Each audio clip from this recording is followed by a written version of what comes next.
प्यारे बच्चों, आज हमें पूर्णांकों के बारे में पढ़ना है। सबसे पहले हम पूर्णांकों का योग देखते हैं।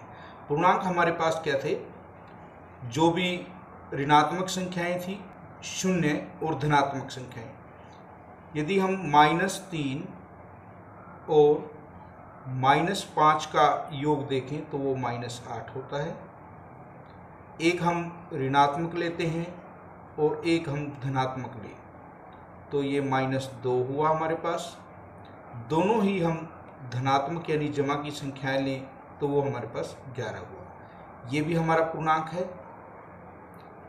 ये भी पूर्णांक और ये भी पूर्णांक। हम कह सकते हैं कि दो यदि संख्याएं हमारे पास पूर्णांक हैं तो उनका योग हमेशा ही हमारे पास पूर्णांक होगा, और हम इस गुण को कहते हैं पूर्णांक जो हैं योग के लिए समृद्ध हैं, यानी कि दो पूर्णांकों का योग हमेशा पूर्णांक आएगा। अब हम घटा देखते हैं। एक धनात्मक है, उसमें से हमने दूसरे धनात्मक को माइनस करना है। यहाँ हमारे पास प्लस का 8 है और +3 को हमें माइनस करना है, तो 8 - 3 ये हमारे पास 5 होगा। हम एक ऋणात्मक लेते हैं, उसमें से एक धनात्मक को घटाएं अगर हम, माइनस में 8 माइनस में 3 ये हमारे पास -11 होगा। और यदि हमारे पास दोनों ही ऋणात्मक है, -8 ये -3 है, -8 + 3 ये हमारा -5 हुआ।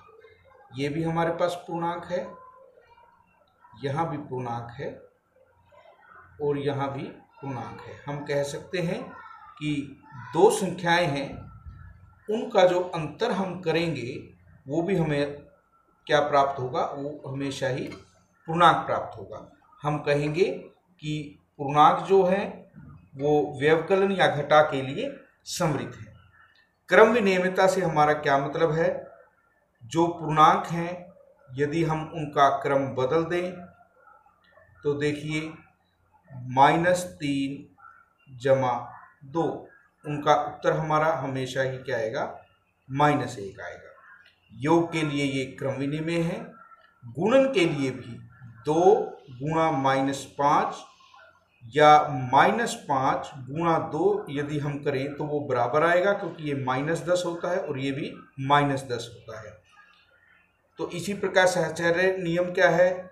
2 × -3 × -1 यदि हम इसे हल करें, 2 -3 और -1 क्या हो गए? हमें -4 प्राप्त होंगे और इसका उत्तर -2 आएगा। यदि हम इसे इस प्रकार करें कि पहले इन्हें जोड़ें और उसके बाद -1 को लें तो यहाँ पर क्या आया? -1 और जमा में -1, यहाँ भी -2 आया। यानी कि पहले इन दो को जोड़ इसमें हम करें या इन दोनों का जोड़ इसमें करें तो कोई फर्क नहीं पड़ता। इसे हम कहेंगे पूर्णांकों का साहचर्य गुण। इसी के साथ हम एक्सरसाइज 1.2 को स्टार्ट करते हैं। ऐसा पूर्णांक युग्म लिखिए जिसका योग -7 है। पूर्णांक होने चाहिए, युग्म का मतलब जोड़ा है। दो हमें ऐसे पूर्णांक बताने हैं, जैसे कि -10 में यदि हम जमा का 3 लें तो हमारे पास -7 होगा। -10 + 3 तो हमारे पास -7 बचेगा। इसी प्रकार माइनस के 12 हों और जमा के 5 हों तो भी हमारे पास क्या बचेगा? -7 बचेगा। माइनस के 8 हम लें और जमा का 1 लें तो भी क्या बचेगा? -7 बचेगा। इस प्रकार आप इसे करेंगे। अंतर हमें -10 चाहिए। -6 में से 4 को घटाएं तो -10 होता है, इसलिए -6 और 4 हमारे ऐसे पूर्णांक हैं जिनका अंतर -10 है। इसी प्रकार -7 में हम घटाएं अगर 3 को तो भी क्या हुआ? -10। तो -7 और 3 हमारे ऐसे पूर्णांक युग्म हैं जिनका अंतर -10 है। अब हमें योग 0 करना है। किसी भी पूर्णांक में यदि हमारे पास धनात्मक है उसमें हम ऋणात्मक लें तो हमारे पास 0 होगा।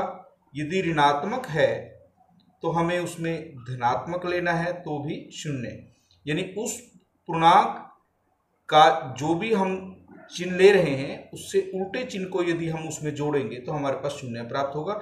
यदि हमारे पास -10 है तो हमें उसमें +10 लेना होगा। तो इस प्रकार हम कह सकते हैं कोई भी पूर्णांक है उसमें उसके नेगेटिव को यदि हम लें तो उनका योग 0 होगा।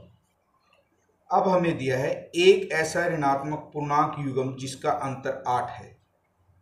ऋणात्मक पूर्णांक युग्म यानी दोनों ही हमारे माइनस के हमें पूर्णांक चाहिए और अंतर 8 होना चाहिए। आपने संख्या रेखा पर भी इसको सीखा है, -2 और -10 इनका अंतर 8 होता है। कैसे? -2, अब हम इसमें से यदि -10 को घटा कर देखें तो -2 + 10, 10 में से 2 गया 8। इसी प्रकार यहाँ -3 होगा तो यहाँ पर हमें क्या लेना पड़ेगा? -11, -3 माइनस में 11 हमारे को करना है।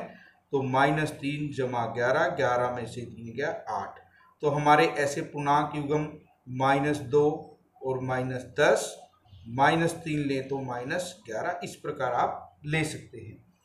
अब एक ऐसा ऋणात्मक और एक धनात्मक पूर्णांक जिनका योग -5 है, जैसे -6 और 1 क्या हुआ? -5।